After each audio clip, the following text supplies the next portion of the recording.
Ladies and gentlemen, welcome into NFL Afters for Week 6, presented by our friends at PointsBet. I'm Laurie Horesh. Over here we have the one and only Jimmy Smith. Neither of our teams won this week, so you can imagine there's all sorts of inner turmoil going on, but Week 6 was a sloppy one at times, a fun one. I think we got a statement to close in Sunday Night Football, but it's also the third waypoint of the season, Jimmy. I didn't even realize that. You texted me that and said we're a third way through. Yep. And you check the maths. Check the maths. 18 divided by 3. When I say check things now, I have to ask ChatGPT, my new overlord. 18 divided by 3. I don't even Google things anymore. I just put it in ChatGPT. It's tough scenes for Google because it's when the verbiage changes. Yeah. Used to be, growing up, hey, Mum, what's the capital of Uzbekistan? Yeah. Look it up in the dictionary. Encyclopedia. Look it up. Encyclopedia. Were you a Britannica guy or? Man, I grew up in Gunner India. I didn't even know what a library was. Encyclopedia Britannica and Encarta. I thought books were used to light fires. No, you would say Google it. It became Google and then it became Google it, and now some people say like ChatGPT. ChatGPT. I'll just ChatGPT it. What a world we live in. But we're third way through, which you and me we like to think we're honest fellows. Yeah, and sometimes you need some honest self-reflection. So we're gonna have some Mea Culpas off the top. Some things that we've learnt the hard way. The easy way or the hard way? The hard way with some of these ones. There's a lot of bad takes we've had so far, but we're going to lean into it. So we're going to have a look at some of our worst and own up to some learnings that we've had, some lessons that we've had to take on board, and some ships that we have to write. Because, look, you get in front of a microphone, you have some thoughts, you do your study in the off-season, you come in ready, takes hot, steaming, and after 6 weeks, 1/3 of the season, we are going to have to chuck a Yui. So I'm going to throw it to you first off. As we sit here after week numero 6, because I don't know what 6 is in Spanish. Yes. What's the first one that comes off? Look, I got to be honest. Like, yeah. I'm wearing my Birds hat. We lost. We can chat about the game later. But your fandom, you hope it doesn't get in the way of your takes and your thoughts. And a lot of people said to me there were a lot of roster changes, both player personnel and coaches, and I was very adamant. I was like, no, we're good. We're good. Look, we had a lot of depth. I get it, but I'm like, there's other players. But I thought the Eagles were going to be okay after we lost everyone in the offseason. I'm not so sure. I think we've scraped by to get to 4-2. If we lose to the Giants, things are bad because I don't think the Giants are good. And I'm just going to go through some names of some of the players we lost, and I love your thoughts on it. So big Joshy, we lost him to the Cardinals. Milton, we lost the Patriots. Becky, he signed with the Chargers. Darius Slay obviously released. Isaiah Rodgers has been very good for the Minnesota. Please come back. We need another corner. CJ Gardner-Johnson, obviously we traded for him. As you do every couple of years. Yeah, I mean, he may come back around. But then, when you dig deep, I know we're big Kellen Moore fans, but we lost him, obviously, our offensive coordinator. The brain drain. But he also took our quarterbacks coach with him, our run game specialist. Might be an issue. Which might be an issue. And he was also the run game specialist. TJ, he was the assistant offensive line tight end coach as well. Safe to say, yeah, that's probably where things aren't great at the moment. I think when you have personnel loss matched with brain drain at the coaching spot, that's so hard to overcome. And some injuries the other day, but all of that, there's a lot of there. And offensively, we're bad. And again, when you lose the quarterbacks coach and the run game specialist, Saquon couldn't do anything. No, and he the commitment to the run game has felt off at times in terms of just the number of carries. There's a couple of splash moments where he has a couple of 15-yarders, but there's so much. I mean, the players themselves came out and said we're way too predictable. There's a lot of heat on Kevin Patullo, your new offensive coordinator, the replacement for Kellen Moore. A lot of chants from the crowd about what they think should happen at the OC position. But get rid of him. Miami Dolphins will fire Mike McDaniels, and we'll have Mike McDaniels. There you go. He is a great offensive coordinator. He will draw up great schemes for us. I'd like to welcome him to the team. You've got the job. Just as long as he's not handling the post-loss head coach press conferences. Yeah. Yep. And his three-quarter capri pants. And some an attentiveness or presence that leaves folks questioning certain things. But look, I'm glad you bring up your Eagles because whilst it is a moment to reflect, and that's something that you're coming around with at 4-2, it also was a moment to celebrate. It was your birthday. The man who has 6,000 Eagles hats. I do not have this hat. Now has another one. This is a great hat. The reason this one was so tough to purchase, and I'm not going to lie, there's probably security footage of it at the store that I purchased it That's why I bought your Dallas hat online. And I shipped it to my girlfriend's name. I said, Charlotte, babe, you're getting a Dallas hat. I handed that to the cashier. He put it in a bag. I'm like, do you have hand sanitizer? He's like, yeah, over there. He's like, oh, sorry, was there something wrong? I'm like, yeah. I had to purchase an Eagles Super Bowl champions hat. Super Bowl champions. It even says champions, which hurt even more. So whilst I know that you have 1,000 Eagles hats, now you have 1,001. Oh, we'll never say no to an Eagles hat. But misery loves company, and as far as Cowboys and Eagles fans are concerned right now, that's the two of us. I'll leave it there so you can flick it away later like I did. Sure. For comical effect. When we circle back to that result. Yeah, look, that's my first one. I think that it's hurt them a lot more than I was willing to believe. And I said, and I went on the record, I said it wouldn't, and it has. It's look, for a team that operated in waves as well, like on the defensive side of things, that pass rush, it felt like you just had so many names and they're rotating. And it wasn't just Jalen Carter. It was, Milton and Jordan Davis and off the edge, there were a whole number of guys, and so much of that. When we didn't have Jalen Carter, didn't start the game, and Mitchell, it went bad quick. Yeah. All right, my one. Less close to the heart, but this is an ugly one. I thought the Tennessee Titans would be a professional and frisky football operation with a decent foundation for Cam Ward. Yeah. They'd invested a lot in the offensive line. I don't think they had explosive wide receivers in terms of top end, recent young draft picks that went in the early first round, but they had seasoned pros. You thought what Ridley could offer, what... I went so high on Ridley in so many drafts because I was like, he'll be wide receiver 1. Yeah. It's a good setup. Who else is going to get targets? Exactly. Tyler Lockett's there. Yeah. And you just thought, look, I didn't expect big things from Tyler Lockett, but the type of presence you want to be around a young quarterback. The Callahans have been known to be run game specialists in terms of their design and how they get the offensive line to play. So you thought, that'll provide a nice foundation for him, take a bit of the pressure off him. And that has been so far. They lose again today. They're 1-5, and the Raiders aren't good. I'm sorry, the Raiders aren't good. No, and so they lose to a bad. The Raiders' fantasy defense was winning matchups all over the place. Yeah. It's just really rough to watch. And in amongst it, there's these moments where you see Cam Ward's talent and his ball placement, his arm talent, and what he can do.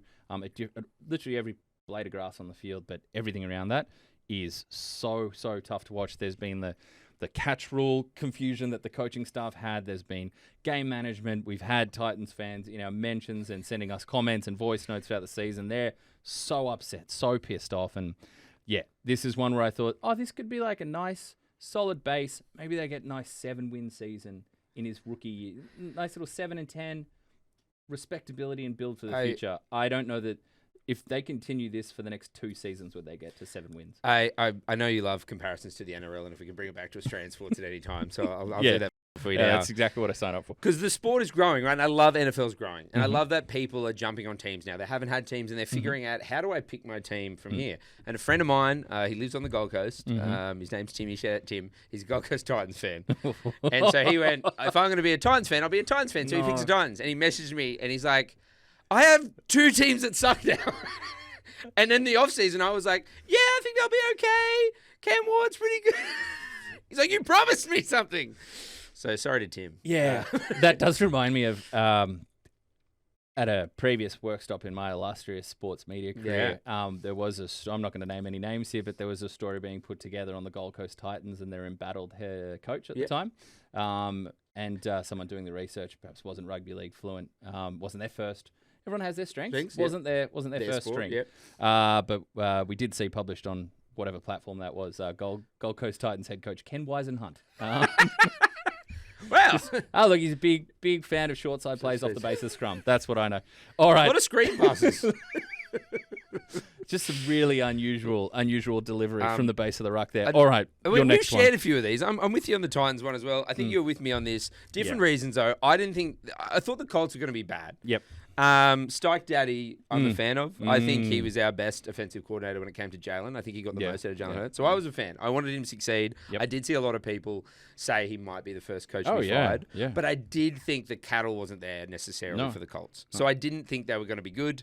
And they are. They're so 5-1. They're 5-1. Beat the Cardinals, but look, it wasn't a pretty game against the Cardinals. But what I saw in that one, and the reason I didn't think they were, I wasn't sure about the offensive line. Had faith in Jonathan Taylor. Wasn't sure about the situation he was in. I've liked Michael Pittman over the years. Josh Downs has had his moments. Tyler Warren coming in. They're all when, especially when the receivers are concerned, when they're healthy, are out there playing at some of the best level of their career so far. Throw Alec Pierce in there as well.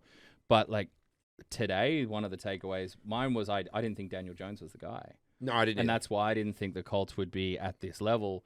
I didn't think he was the answer. It's not like the Giants to not get the best out of someone. No, they've just been a maximizer of potential for the past 10 years, undoubtedly. But today, they go behind with the Cardinals coming back into that thing, putting themselves ahead. And it's like, and then in that fourth quarter, midway through that fourth quarter, Daniel Jones just leads such a solid drive down the field. It's capped off with a Jonathan Taylor touchdown, but there's some big throws there. He rips a big one over the middle to Alec Pierce. He finds Josh Downs in the red zone to put a door knocking on the goal line there. Just that level of composure is not something I had any expectation that Daniel Jones would bring to the table. Yes, Dyke Daddy's helping him. Yes, that talent is rising around him.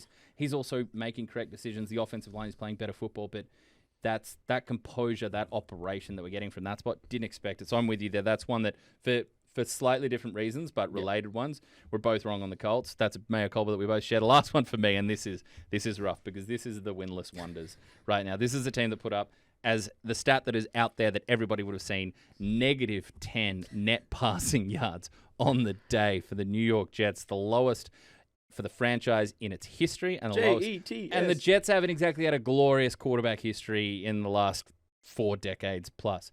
But since, Joe Namath. Roll Tide.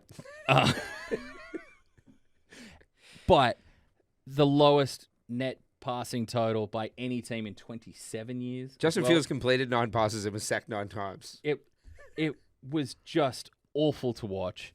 The Jets, I actually thought the Jets were making wise decisions and being mildly sensible as a football operation coming into the year. Getting ahead of things and extending Garrett Wilson, kind of finding an interesting middle-tier quarterback to pay in Justin Fields. They drafted high-quality offensive line prospects. Again, I'm all about building on the foundation. Yeah. They got ahead of things with Sauce Gardner and got his contract done. So they made a lot of sense, and it was relatively quiet for I know about noisy owners of football teams, and the Jets have been that with Woody Johnson in the past. This was relatively sensible for Gangrene. And I was like, okay. Again, I thought this could be, hey, could they get You like Aaron Glenn? Aaron Glenn was made really interesting as a culture and a quality scheme provider as a hire. But this has just been hapless on all fronts. 0-6. Not looking like breaking that anytime soon. I mean, going into the half today and just abdicating the possession, not even trying to run a Hail Mary or anything to close the first half. Garrett Wilson was like, Garrett Wilson's apoplectic on the side. Aaron Glenn almost had a wry smile on his face before Wilson got there. Very weird. It all looks awful. Can I give you, I got their upcoming schedule. Yeah. Can you tell me what you think they'll get the next win? So it's 0-6, right? 0-6? Yep. Okay. So they've got Panthers next. No. That's at home? No, okay. No. They're at the Bengals. Well, is it there? Maybe. At the Bengals? Okay, then they've got Browns. But that Bengals crowd is loud. Yeah. I could see the Browns pass rush, just taking off in that game and just kind of turning this into a 10-3 win. At Patriots? No. At Ravens? Lamar's back, no. Not by them. Okay, versus Falcons?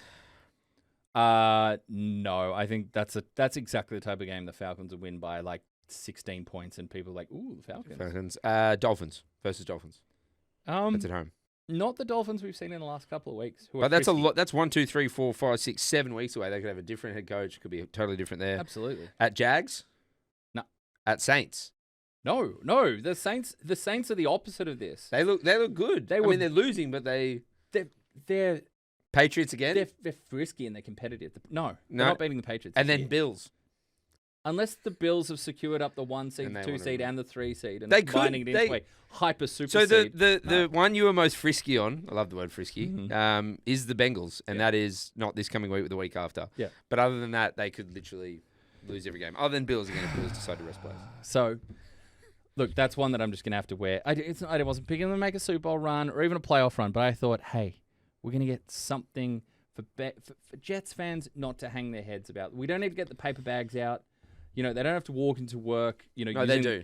Using the back exit. and where the blokes are out back having a smoke-o break, sneak in because they don't want to see everybody to see them turning up to work to cop it after they're losing. Dan Muggleton, who's a big Jets fan, listens to this podcast. Shout out Dan. He wears tracksuits everywhere. It's like his thing. Yeah. He wants to get a tracksuit like velour-made bag that he can put over. Yeah. Put over his just zip on. He's like, I might as well. Things are not getting better. May as well lean into it, make it part of the brand. I don't want people to know. Oh, but those have been our Mea Culpas. You let us know. You hop in the comments, folks, and let us know what you were terribly, terribly, terribly wrong about. Hey, we can't get them all right. You can't. But most of the time, we don't get anything right. NFL Afters, your mum's favourite podcast. 15% of the time, we're right all the time. While we're asking for your comments, it is a steamy, steamy edition of the Macca's Hot Mic, brought to you by our friends at McDonald's. We've got a bunch of submissions today. We spoke to the people. We said we love the thoughts that are coming in, but we want them voice notes. We want to hear the passion in your voice. Voice notes, voice memos. We want to hear that audio quality. Do you want to tell them about next week as well? Oh, we'll tease that at the end of it. We'll tease that at the end of it. But we got 3 beauties on the mic, and then one, we'll still keep it a little analog for you out there. Those that love penmanship, those that love, the art of pen paling. We do have one written submission, and there's a doozy. It's a letter. Someone wrote a letter. Sealed with a kiss too, which I really, really appreciated in this day and age of personal isolation. Just have that intimacy. It's important. All right, so right off the top, for the hot mic, as I pull up the audio, this one relates to an issue that happened last week, but then the fine came out over the weekend, relating to one Mr. Jonathan Gannon, someone Jonathan Gannon, you're a little bit familiar with. In a results-driven business like NFL coaching, Demarcado has probably played a very big part in what would be Gannon's maybe final season with the Cardinals because of the touchback and costing him a near guaranteed win. Should Gannon have had to pay the fine because of his actions really going off at a player who might have actually deserved it? And if Tommy Rodonigus was coaching today, how much would he be fined for doing something similar? Cattle dog! Cattle dog! Firstly, to Tommy Rodonigus. R.I.P. Even as a Queenslander, I can appreciate that he is one of the rugby league greats. One of the Origin, just one of those that made Origin. Yeah. Tommy Rodonigus laying hands on a player. I think that's where this separation is, right? Yeah. The spray was not a good look. It didn't show. Coach is going to get fired up, but it was kind of. It seemed like it was a spray and he'd lost bearings on where he was. Yeah, it's kind of when he walks, like he's finished the spray and he's walking away But I just think in this day and age, you just can't put your hands on a player. You can't. I don't know. Does Tommy Rodonigus in this age would he have gone that far? I think the spray would have been better. Was it West Tigers? Or West Magpies? He got them to slap each other in the face for the games. That was a little feature of those fine Magpies teams back in the ARL days. Yeah. Australian Rugby League, New South Wales Rugby League. Before we let you lot in. Hey, I got a Broncos jersey that has New South Wales Rugby League on. I think I wore it last week. Yes. Shout out to the Broncos. We still won. And you're since wishing for that Broncos victory. Yeah. The Denver Broncos are 2-0. 2-0. And your Philadelphia Eagles are 0-2. Look, should he have been given a $100,000 fine? I think that all of this, the $100,000 fine getting out is tough because everyone sees it. Everyone questions his authority. It feels like he's been publicly. I think the spray's fine. The spray's fine. I think just so much of this needed to be behind closed doors. Yeah. From the spray to you. Even to the, I don't know whether in these days whether you could keep fines or punishments internal. It all seems to leak out. It was an NFL fine though, wasn't it? The Cardinals handed that out. Oh, well, then definitely they should keep it internal. So keep it internal. So when it's effectively ownership stepping up, and rubber stamping that so publicly, like it's a tough look. And Gannon has proved. I think Gannon has got competitive results out of teams that are expected far lesser in the time he's been a head coach. But it's just, I think, showing that loss of composure on the sidelines and then being effectively, figuratively slapped down publicly is a tough one to roll back from. They were competitive again today, but it's another loss. That's fine. What else we got? Moving on. This one, for another team that's faced less than ideal circumstances recently, the Cleveland Browns, and this one's from Ben. Call me crazy, but I don't think the Cleveland Browns are that far away from bitter success for the franchise. The Joe Flacco trade this week was very interesting and just adds to the QB carousel that the Cleveland Browns have been experiencing over, I don't know, the last 20 years. but I think that team is built pretty well, relatively well balanced, and believe it or not, probably a good QB and stud wide receiver away from really, really competing. We know that defense is elite, but after 5 weeks, I would be very optimistic if I was a Browns fan. Reason for Browns' optimism. Look, they go down to the Steelers in this one. It was kind of close for a bit. 9-3 going into the half. Wasn't a particularly pretty performance from the Steelers. Wasn't a great game. Steelers going to steal. And we joked last week that we felt like the Bengals fans and Ravens fans were down worse than Browns fans given expectation. Yeah. You think there's reason to be optimistic for a team like the Browns that are, quote, couldn't have been maybe just a quarterback away, maybe a piece at receiver as well? Yeah, I think that's the big thing, though. Is I think they've got some pieces, but 41 starting quarterbacks since 1999. That's it. I think on paper you could say, yes, they're just a quarterback away. And for some teams, yeah, okay. You look at a team like the Eagles, have been able to find quarterbacks. Yeah. A team like Baltimore Ravens have been able to find quarterbacks. A team like the Los Angeles Rams that invested heavily in someone like Jared Goff, wanted to go a different direction, able to create the opportunity, create the trade, acquire Matthew Stafford. Even a team like the Dallas Cowboys that does it weird and gets their quarterbacks in the mid rounds or undrafted, but clearly have a history of being able to identify quarterbacks and surface them and get them to the helm. That we can't paint by numbers with that, the Cleveland Browns. Like you said, 40-odd. They haven't been able to solve that. Yeah. So I think, We said last week we need to start saying the quarterbacks Cleveland Browns like ex-presidents of the United States. Yeah, just the 41st quarterback of the Cleveland Browns, Dylan Gabriel. Dun, dun, dun, dun. What are we? I mean, I'd play, put me in. Dylan Gabriel had 220 yards today. He threw the ball 52 times. Yeah. So just over 4 yards an average through the air. 4 yards an average through the air by attempt. And then 3 yards per carry on the ground. That's not good football. So, look, they've got a running back in Judkins. They have... Though he didn't have a great game. No, he didn't. But I think you can feel that there's something there. There is something there. You've got Fannon's really interesting, the tight end that they've uncovered, particularly as David Njoku was falling off they got some good nasty rookies. Handles. The defense is what it is. I think... Shadua Sands is the answer. You think wide receiver is... They still need a true apex. Yeah. An apex predator at wide receiver. Their quarterback is just unmitigated disaster of decades on decades on decades, and they do not have a solution there. So that's two huge ones. And the other one is the offensive line has fallen off. This isn't the offensive line that was creating open room for the Nick Chubb in his prime. These guys are ranking. You go through whatever analytics you like, whether you like just broad stats or in-depth new next-gen stats, hop on Trinity, whatever it is. They're ranking, particularly when it comes to pass blocking. They're down there in the 30s or the high 20s. So I don't particularly think they're close. I think they're competitive. I think Kevin Stefanski is not a bad head coach. There's a reason he's been up there as an NFL coach of the year before, twice. I saw stuff today they might fire him. I don't know if that's true. On the Twitters, sorry, on the X. On the Bird app. Yeah. But I struggle to get to the point where I think that their history points to an undeniable fact that the problems that they have today are ones that they haven't been able to solve for decades and decades. They don't have... It's been a long time not getting a quarterback, and it's a quarterback-led lead. It's just the way it is. All right. Moving on from football operations that leave us confused to rules that maybe we've got some questions about. Gentlemen, first time, long time, I have a quick question or two for you in regards to the Arizona Cardinals. Is the touchback the dumbest thing in all of sport? Is a touchback... Yes! The touchback I have been vehemently against. Yeah. It makes no sense to me. People will tell you that, the end zone's treated differently to the rest of the field. You knock the ball loose, but whether the defense knocks it loose or a offensive player fumbles it without contact, ball gets knocked loose, hits the ground, and goes out either the side of the end zone or the end of the end zone. And it is a change of possession without any kind of recovery. That isn't a rule in any other part of the field. We have all sorts of things about not being able to fumble the ball forward and advance it.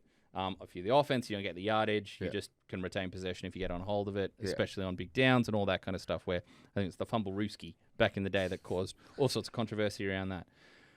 I think something like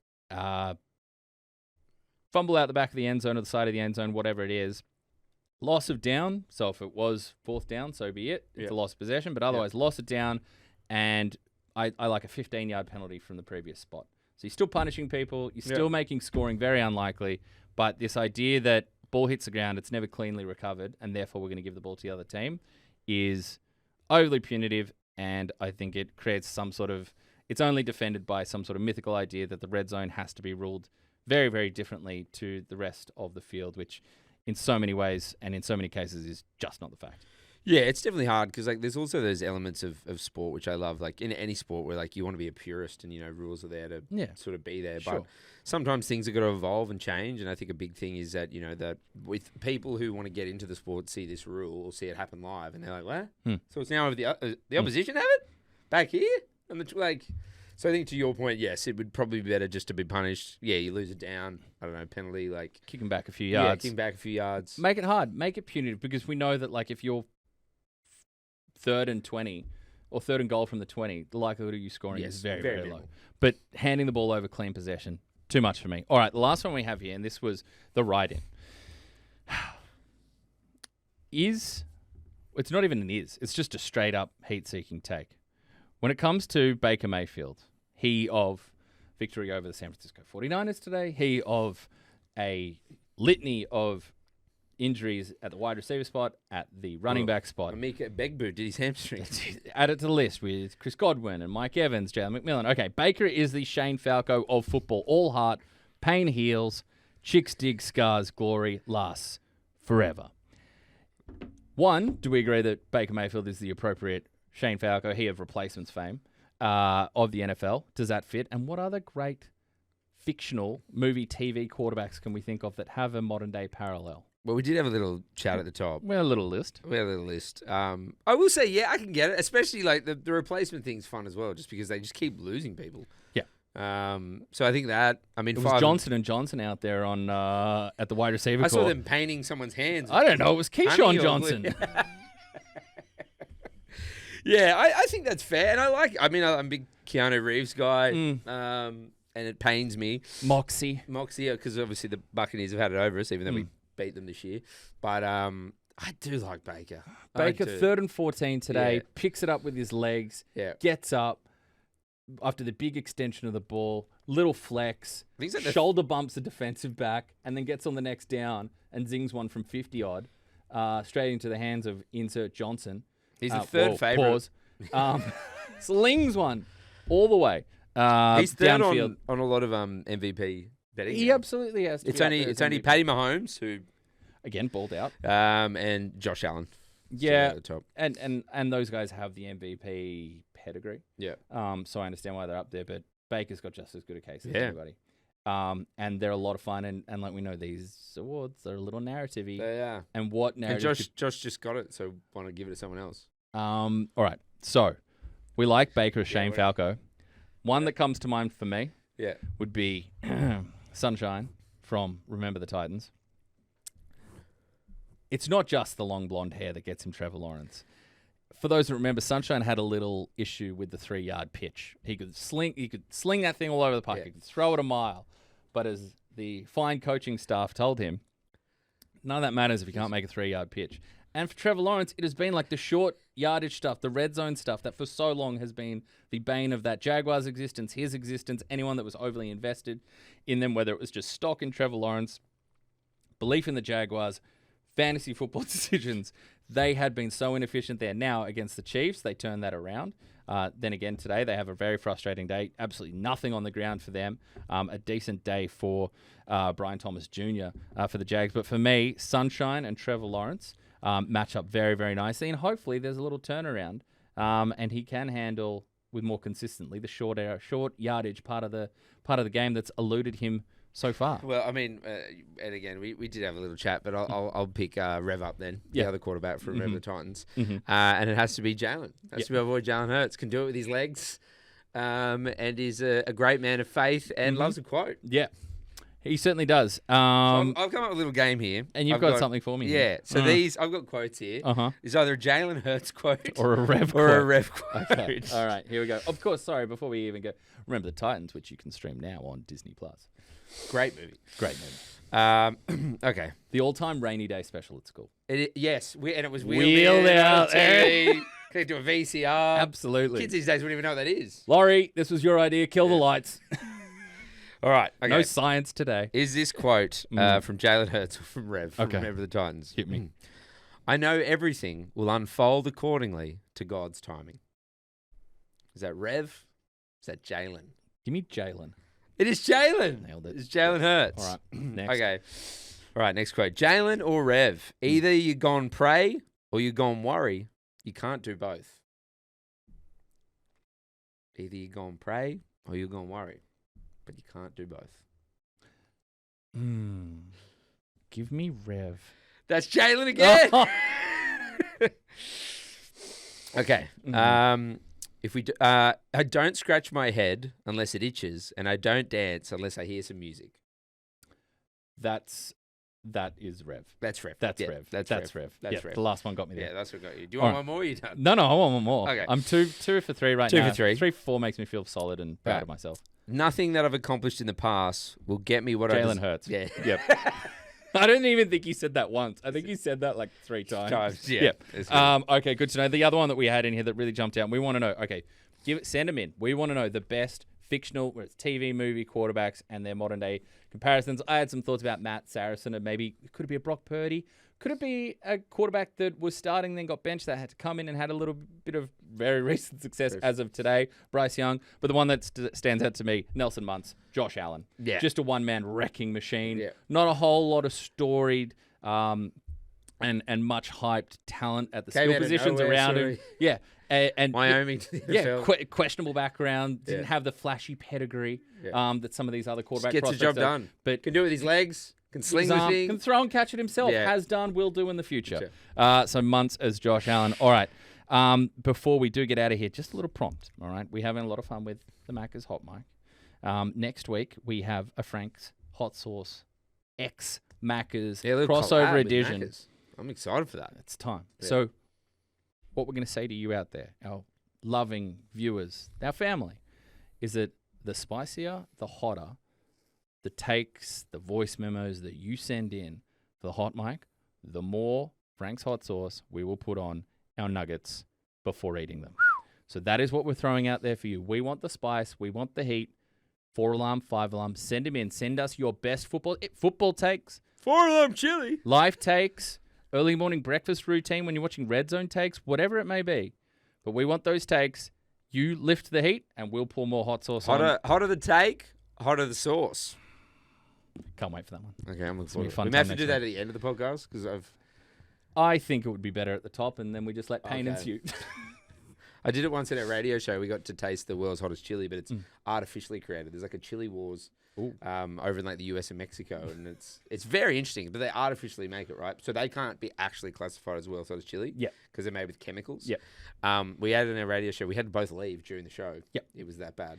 Yeah, we had a... So last week, Laurie and I will be gone, and Krugs, producer Krugs, will be taking over NFL Afters. There was a... He's like, finally! Krugs and his mum. Shout out, Krugs. NFL Afters, your mum's favourite show. Oh, there was a Mexican joint in Glebe, a Mexican restaurant called Flying Fajita Sisters back in our college days. And for a period on Tuesdays, Taco Tuesdays, $3 tacos. Oof, $3 tequila shots. Oof. And we went one night. I may have been trying to impress someone. Nothing impresses someone that you're trying to woo. Quite like crying because the chili is in your eyes, your mouth, your nose, solid catchment area. Quick hits. Right, let's get into it. Rams 17, Ravens 3. I mean, we did it earlier with the Jets. I don't think it's as dire as the Jets, but when do the Ravens get the next win? Not including the bye next week. They're expecting Lamar back. All right, so when they get back, they have Chicago. Chance could be chaos in that game. Yeah. Then they're at Miami. There you go. Bang. Yeah. There you go. It's not... if they do what we said last week, recognize who you are, know that this complete Ravens team doesn't exist, and you're going to have to be a shoot-it out kind of Dallas Cowboys. Look, there's a lot of teams out there like that can put up points and can't stop much. We can't do anything. We can't stop the run. We can't stop the pass. We can't run the ball. We can't pass the ball. And with that... You're waiting and you got it. All right. Go Birds. And the game that just happened. Yeah. So Chiefs Lions. Yeah. Lions 17, Kansas City Chiefs 30. Mm-hmm. Just a bit of an update. Recording this in real time. There was a bit of a scuffle at the end of the game. game. Yeah. Dan Campbell's already apologised. Oh. Yeah. So got on the front foot. Yeah, Brian Unlike Branch. that offense in the second half, he got on the front foot. They're on the back foot. Mm-hmm. If you missed it, Brian Branch, I think it was Juju Smith-Schuster. He grabbed someone by the helmet. He took a big play down, big open palm shot, just shoved him in Juju. the helmet. Yeah, he said, "I love Brian, but what he did was inexcusable, and it's not going to be accepted here. It's not what we do. It's not what we're about. I apologise to Coach Reid, the Chiefs, and Schuster. That's not okay." Yeah, look. Good from Dan Campbell. He's going to be frustrated because you could look at the stat line here, like Jared Goff, 23-29, 200 yards, okay, not much. 2 touchdowns, no interceptions, only took 1 sack, and go, that wasn't too bad. Is it that different from, Mahomes to 22 of 30, 257 yards, 3 touchdowns, no interceptions, 3 sacks. He took more sacks. But you watch that game, and I was watching with producer Krugs and then watch the second half with yourself. You could see who was dictating terms there. That's where you go, don't just check the box score. That's why you go and watch the games, watch it back. The Chiefs were dictating terms. They had answers, whether it was the quick stuff, whether it was finding sideline pot shots, taking the odd shot deep, whether it's Kelsey, the wide receivers, the running backs were... They forced that Lions defense so far on the back foot. The running backs were there to be able to take, dump offs and get key yardage, different points. The Chiefs defense did a really good job shutting down that run game as well. That was the most anemic that Lions run game has looked in quite some time. I know they had a rough start to the season in week 1, but Chiefs get Rashee Rice back. Back next week. The rich get richer. Mahomes is playing sensational football. I think the battle that we have between 3 teams with winning records and their quarterbacks for the MVP run right now, with Josh Allen, Baker Mayfield, Patrick Mahomes is awesome, but that Chiefs offense is terrifying. They're going to work Brashard Smith into it even more. Yeah, 3-3. Who we got next? Next up, we have the Seahawks defeating the Jags. The Jags had mentioned earlier, nothing in the ground game. Jackson in Jacksonville. Nothing Jackson in the ground Smith game. Seahawks improved to 4-2, and I know the Seahawks feel like they could have an even better record at this point. The Seahawks showed they're a far more complete football team. Not an overly productive day on the ground for them either. And neither Charbonnet or Walker got going, but Jackson Smith and Jigba is a force. So we're not talking about top 10 receiver in the NFL anymore. I think we need to narrow that number down a fair bit. Top 5, top 3? I think he's right up there. Right up there. Leading the league in yards, though. Absolutely. Everyone tends to be. And then on top of that, leading the league in points, it's got to be this Dallas Cowboys defense at this point. My goodness. Panthers defeat the Cowboys. This one, Dak played great. George Pickens had a big day. Jake Ferguson, the big biscuit, got in the end zone again. Not a big day for their run game, but was a big day for Rico Dowdle. He said, "Buckle up," didn't he? And they weren't buckled up. And his quote afterwards, they weren't buckled up. They did not know where the seatbelt was. They went in the car. They went at the bus stop. When's the 370 get here? No, it was awful from that defense. Rico Dowdle runs absolutely wild. Another double century salute for him. 183 yards. He's going to have more double tons than Ricky Ponting by the time this thing's done. Rico Dowdle, another huge day. Ted McMillan had his moments. Cowboys defense looks absolutely lost in coverage and versus the run. And look, the defense is in shambles. The offense looked good for most of that day, but when it really came to it, they got to stop. Scores are level. They got the ball at midfield. They're basically already within Brandon Aubrey range, and they gave you a blown-up running back screen, another running back dump-off / screen for a loss, and then a fullback screen on 3rd down, and gave the ball back, and they never got the ball back again. Matt Eberflus has huge questions to answer because on a key 4th, Panthers got it back with 6 minutes left, and the Cowboys never touched the ball again. When the Panthers were on a 4th and 3, the Cowboys had their best cornerback, Deron Bland, lined up 8 might be generous, possibly 9 yards off the line. Yeah. And what did they do? Quick hitting over the middle target, pick up the 1st down, all short. So just late game execution, terrible for the Cowboys. Their defense is a shocker. Glad that they improved their run defense with the Micah Parsons trade, though. Chargers 29, Dolphins 27. I thought we chatted about it before the show. Justin Herbert, I think, looked good. Yep. Young Justin Herbert or old Justin Herbert, the one from years ago, probably would have the bed. So I thought it was good to get that win. I mean, the Dolphins' defense is terrible. They're 1-5. After the game, Tua was quoted as saying, "We have guys showing up to our player-only meetings late, guys not showing up to meetings at all. It's a lot of things to that nature, and we got to get that cleaned up." As I said, fire Mike McDaniels. And you just want him at the Eagles will have him. What a great offense. I think it's a wild take, but I think he'd be a great offensive coordinator. I think you might get better results than you're currently seeing. Yeah. Penn State are looking for a head coach. Take our offensive coordinator. Look, you're just making big chess moves for the world of American football. Yeah, look, this was a bit more chaotic than it was at the start of the season for the Chargers. You can feel the offensive line injuries. Because Herbert is running around and scrambling a lot more than he had to. Yeah. But coming up with some huge plays. Lad McConkey looking good. Kamani Vidal, however you want to pronounce it. But he was he turns out he was the waiver wire pickup if you were searching for a Chargers running back with Omarion Hampton and Najee Harris out. So Vidal had a huge game. And just shout out to Keenan Allen, veteran receiver. There was a throw from Justin Herbert to the end zone that looked like it was going to get picked off. Keenan Allen does what all good receivers do, especially veterans, turns into a defensive back, knocks the ball down, gets the pass break up, and then does the seatbelt celebration as well, which we love to see. So they nice were little moment there. They were buckled up. He was more buckled. There you go, Cowboys defense. Who should you study to figure out how to stop anything? Keenan Allen. Playing cornerback at age 46. What do you got? Bengals, Packers? Oh, Bengals, Packers. Felt like a little bit of playing with the food from the Green Bay Packers at times. Yeah. Didn't need to be this close. Josh Jacobs, though, looked phenomenal. Roll Tide. We'll get to it in a little bit. And we've got history, but Josh Jacobs punched one in from close, then ran one in from about 20 out.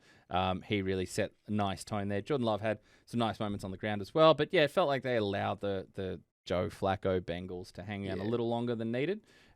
Bit of business trippy about this, but there were enough flashes there. You could see the upside potential that Packers team has. Just wasn't a full 60-minute offering. And then the Patriots and the Saints. Look, without saying too much, competitive showing from the Saints, which is what we expect despite their win-loss record. Drake May looks fantastic. And if you've got big takes on coming out of this season with Drake May as a top 5-6 quarterback in a lot of the key metrics and putting him up there as a future MVP, you got to be feeling pretty good because there's just some moments with him coming out of UNC, which is always a fun place for quarterbacks to come out of recently. Yeah. A lot of talk about, chaotic decision-making sometimes, and does he get frazzled? But some of the pressure that was getting in and his ability to navigate with calmness and grace and poise, keep it downfield and sling that thing around with the ridiculous arm that he's been blessed with. Just annoys me because he looks like a very good quarterback. Which, again, I was high on. We spoke about preseason. You talk about we started the show with takes that were bad. Takes were good. We were both high on Drake in fantasy and in real life. Just not in hip-hop battles. Yeah. Shout out to Kendrick. Hey, Drake. But, yeah, no, it just annoys me because, Patriots got another one. Yeah. Patriots got another one. It could be that way. Yeah. Could be that way. Last one before you get out of here. Last birthday one. Boy. Yeah. Look, it's my birthday. I've had a great weekend. Yeah. The Eagles won the Super Bowl last year. So I can't be... We're still the Super Bowl winners. Mm-hmm. We're, world champs. Wait, where's my hat gone? Put two on while you talk about this team. 2 Eagles hats. He's that crazy. He's got 2 hats. Eagles 17, Giants 34. I just thought, I mentioned it before, we were bad. You hit my hat, and I deserve so. We couldn't stop the run. We couldn't stop the pass. Hit it like Cam Scatterbo hit Zach Bourne at the goal line. I know. Bit of 1-2 question there. A little bit of 1-2 questions. Yeah. It was like, and again, it was the Friday game for us. So, if you're in Australia and we get these games, and when your team plays, it's really exciting because it's at such a good time for you. You can go to the pub and have a beer. So, I did that, and it was like we couldn't do anything. At the start, Saquon had a few runs, but by the end of it was like we couldn't do anything. We couldn't pass the ball. We couldn't run the ball. And then anytime they want to do anything, they could just do it. The only hope we had is when Russ came in for one throw and then Dayball's like running over to the concussion tent being like, "You get back out of here now! Jackson! Yeah. Jackson! He's fine!" And they said they had to apologize later. They're like, he wasn't trying to influence the doctor. It is a name that you can only scream. Jackson. And look, as someone who, did after I finished high school, university job, preschool, after school care, holiday care, Jacksons tend to get yelled. Yeah, Jacksons, especially if there's an X in that spelling. You spell Jackson with an X, Look, I mean, other than Jackson Smith and Jigba, he's unimpeachable. Scatterbo and Jackson Darnold are going to invent new levels of CTE. They lead. Jackson leads with his head, like his helmet. Like it can't. If they're not going to enforce the crown of the helmet rule, yeah. Jackson's like, But that being said, Eagles got some line of scrimmage issues because that's what you said. Like it felt like you couldn't do anything. It feels like that when you lose up front. Yeah, and look, we have some injuries. Yep. Obviously, we had some pre-game during it. So yeah, I don't want to make excuses because we still should be able to do things, and we still couldn't really do anything offensively. So. 6 weeks.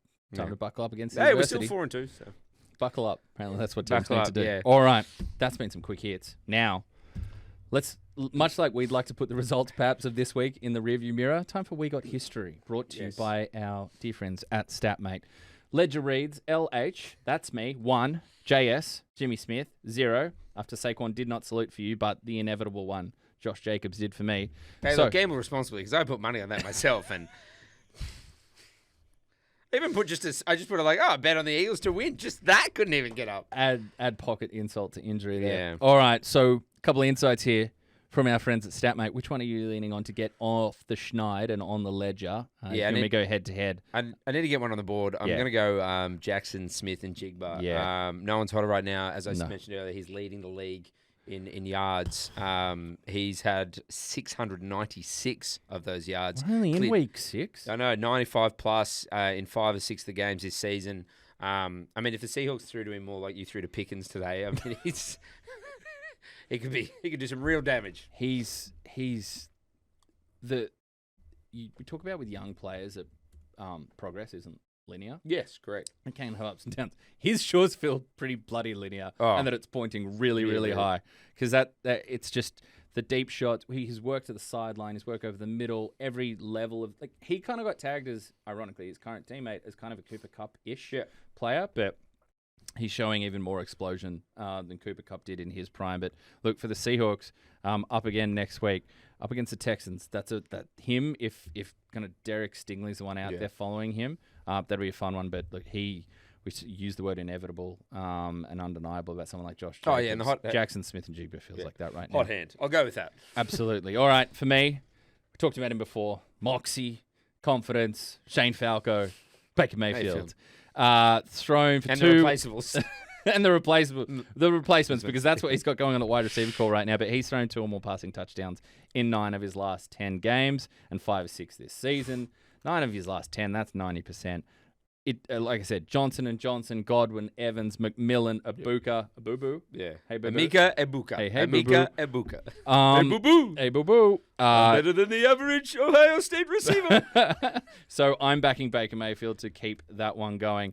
As for the Tampa Bay Buccaneers next week, they have a very interesting matchup. That'll be the Detroit Lions, who struggled to slow much down through the air against the Kansas City Chiefs. So I think Baker could put up nice numbers. We'll see which of the receivers are healthy. There's a chance that we get Mike Evans back on the field. We'll see about Chris Godwin was talked about more week to week. Abuka, we don't know yet, do we? We don't know yet. It's early days. He may miss no time. We shall see. Soft tissue injuries, not fun, but better in the youngsters than the older legs out there. But all right, you're on board with Jackson Smith and Jigba. I'm on board with Baker, the touchdown maker for week number 7. Maybe let's just see if you follow us, because I might have the touch at the moment. The Grim! All right, it's time for Jimmy's Blitz. Now, I'm going to do this a bit differently. Oh, yeah. There are still going to be some classic, question 1 is, who threw the most yards in week 6, but we've got some blind rankings. We've got some winner stays on, and I've got rid of some multiple choice as well. Okay. To make this a little tougher. Okay. And just so you know, that even though you will be doing some blind rankings and some winner stays on, there are correct answers here, Laurie. Okay, good to know. And I will be So it determining can them. still be really, really wrong. Yes, and you can't ask why. 3 out of 4. How many weeks have we done this? This is week 6. This is week 6. So this is our sixth episode. Yeah. We've done 4 editions of this before. Yeah. I've got an 8 out of 10 record. Yeah. Are we going still 10 questions here? Still 10 questions. Okay, all right. We're going to go quick. All right, question 1.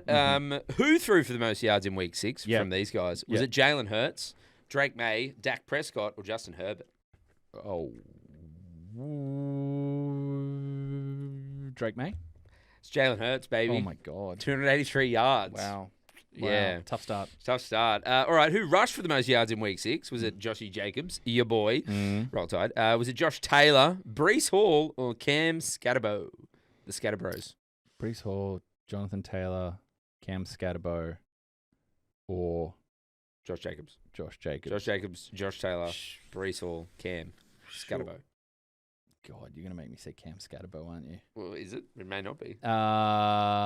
Let's go. I'll tell you it's not. There you go. Let's go with Jonathan Taylor. Yes, it is. I said Josh Taylor. It's Jonathan Taylor. I wrote Josh Taylor down here, making players up. The new quiz is Jonathan good. Taylor Thomas. Josh Taylor. Let's see. 123 yards. Mm-hmm. Jonathan Taylor had. All right, question 3. Blind rank these 5 quarterbacks. Uh-huh. So I'll write it down as you go. Mm-hmm. All right, Dak Prescott. 3. I'll put him at 3. Yep. All right, 3 is Dak. All right, Joe Burrow. Healthy or injured? I'm going to go healthy Joe Burrow. 2. 2? Okay. Yep. Jalen Hurts. 4. Yep. I would have been called a hater for that at the start of the season. I feel like where we're at right now, I'm probably pretty justified. Putting 2 in. What was it, Joe? All right. Josh Allen. God, 1. 1. All right. Josh Allen. So if you're just joining us, Josh Allen. He's got Josh Allen at 1. You've got Joe Burrow at 2. You've got Dak at 3. You've got Jalen at Hurts. Incorrect. 5 is Drake May. Oh, no, I'm fine with that. That's fine. You've done well there. You know what? I'll give you the point. Yeah. You're getting that correct. Well absolutely, done. Yeah, well done, me. One ranking. You got Josh Allen, Joe Burrow, healthy. Yeah. I would have swapped Dak and Jalen, and maybe Drake's going to be better. But for now, we'll have Drake at 5. The way they're playing right now, we're giving Joe Burrow the healthy tag. Yeah. But the way Dak and Jalen are playing right now, Dak is playing better than Jalen. Drake's the bolter there, though. Yeah. Drake could be in the top 3 of that conversation in a heartbeat. I'll give you the point. All right, let's go to fantasy, because people love fantasy, and they love PPR. Not like Laurie. Laurie's an old man trapped in a medium first down man's forever. Body. All right, who had the most fantasy points from these 4 players this week? Was it your boy, Rico? Was it your boy, Cam Scatterbo? Was it Jackson Smith and Jigba, or was it George Pickens? Give me Rico. It was Rico with 33.9. Buckled up well. Yeah, he had a big game. Yep. All right, question 5. Who are the least fantasy points from these 4 players? Is it Justin Fields? Is it Michael Pittman Jr.? Is it Kenneth Walker III? Or is it Emeka Egbuka? Justin Fields, Michael Pittman Jr., Emeka Egbuka. You got me with it. Emeka Egbuka. I can't get it in my head now. I know it is Emeka Egbuka. And who was the last one? Kenneth Walker III. He didn't have much. I'm going with Fields. Look, no, it's incorrect. They all had 4 point something. Fields had 4.9, but Pittman only had 4.0. Oof. Yeah. 4 even for Michael Pittman. All right, question 6. You only get 2 choices here. This is the junior quiz. What junior has had the most receiving yards this season? What junior has had the most receiving yards this season? Is either A, Marvin Harrison Jr., or B, Brian Thomas Jr.? Marvin left the game today too. He did. I will go with Brian Thomas Jr. It is Marvin Harrison Jr. Oh, great. With Nailed it. 338, and Brian has 324. Oh, dear. It is that close. All right. Who from these 4 players has the most passing yards this season? I've picked some of your favourite quarterbacks here. Okay, cool. Aaron Rodgers. Yeah. Joe Flacco. Yeah. Kyler Murray or Caleb Williams? Again, I'm going to say no to Caleb because he had the bye. Yep. Kyler Murray was up there beforehand. Yeah. Who else did you give me? Aaron Rodgers. You got Aaron Rodgers or Joe. And you're right, it is one of those 2. Aaron Rodgers or Joe? Yeah. Yeah, give me Joe. It is Joe. Yeah, with 1,034 yards. Yeah. All right, we mentioned Kyler there. Kyler Murray, short king, 5'10". Yes. I'm going to get winner stays on with these short kings. Right. The parameter being who's the best or who's shorter. Okay. Or actually, I'm happy to change it. Do you want to go who's shorter? No, it's who's the best. Who's the best winner stays on? You got Kyler Murray at 5'10" or Tom Cruise at 5'7". Oh, who's just better? Gotta give it to look. Don't love everything about him, but one of these gave us frustrating fantasy seasons. The other gave us Top Gun Maverick. So Tom Cruise. Tom Cruise. All right. Yeah. Tom Cruise, Barry Sanders. Tom Cruise, 5'7". Barry Sanders, 5'8". Sanders. Barry Sanders, 5'8", or at 5 foot, Danny DeVito. Barry Sanders. Barry Sanders at 5'8", or at 5'7", Lionel Messi. Oh. Again, this is an NFL show. Oh. What's going to win here? His love for NFL or the sporting purist that is Laurie Horesh. Yeah, nailed that. Just put that up next to a big boo. Laurie Horesh. Just as long as the last H gets pronounced, we should be all right. Oh, Barry Sanders or Lionel Messi? I think... Wow, I'm going to get crushed for this. Barry Sanders. We're going to come back to you after this short break. Yeah, Barry Sanders. Barry Sanders? Yeah. Wow. Yeah. Okay, yeah. Barry Sanders. Yep. And not many people know this, but this is Laurie's favourite artist, so it's going to be tough for him. Oh, good. Is it Barry Sanders at 5'8", or standing at also a neat 5 foot exactly, Sabrina Carpenter? No industry plans here. Barry Sanders. Barry Sanders. Yeah, I think I'm going to give you a point. Okay, thank you. You got that one right. All right, congratulations. short king salutes. When it stays on. All right, this one's hard. But in what year, just like me, what year did Mark Mosley, now I'm not sure if I'm pronouncing that correct, Mosley, a kicker, win MVP? Oh. The only time a kicker has won MVP. No multiple choice, just straight up year. Just straight up year. I can give you a decade if you'd like. Is it the 70s? It's 80s. Okay. But early 80s. Give me 1982. 1982! Without multiple choice. That's worth 5 points. Thank you. Also, the points don't mean anything in the new quiz. And I question like 10, what is the largest species of owl in the world? You've got the... Thank God. Thank God there's multiple choice. You got I know one specific bird. Yeah, The peregrine falcon. Yeah, all right. So it's fast. the Blackiston's fish owl, the Eurasian eagle owl, the great grey owl, or the snowy owl. Hedwig. Which was I don't know, snowy owl. R.I.P. Spoilers. Yeah, I'm happy to change it. Yeah, beautiful. The points don't mean anything. I got like 15 out of 10 this week. You got like 20 points. Up top. We're flying. What a way to close out the first third of the season. I think we've learnt a lot today. We have. We've had fun. I think I'm finding it harder and harder to separate Rev and Jalen Hurts in my mind. And I've definitely gone out there and thrown out that I've got Barry Sanders in the short king rankings ahead of Lionel Messi, which I can't imagine I'm going to hear about anything about in the newsroom. That's the clip we put up. Yeah, that's one out there. That's the social clip. Hey, and as Jalen said, you either win or you learn. So always win, lose, or draw. Always reflect on the things that I could have done better, things we could have done better to try and take that next step. Yeah, like not miss deep touchdowns. It's not his fault. It's the offensive coordinator. And on that note, before he goes and makes any more personnel changes to the fine Philadelphia Eagles, this has been the Week 6 edition of NFL Afters, brought to you by PointsBet. We've had a lot of fun. We're looking forward to seeing you same time, same channel, same place next week. You have a lovely, lovely close to NFL Week number 6 with a doubleheader tomorrow. Yeah. Enjoy that, and make sure we want those hot takes in, because the Frank's Hot Sauce is coming out next week, and we are going to be sourcing up our nuggets. Until then, we'll see you next time.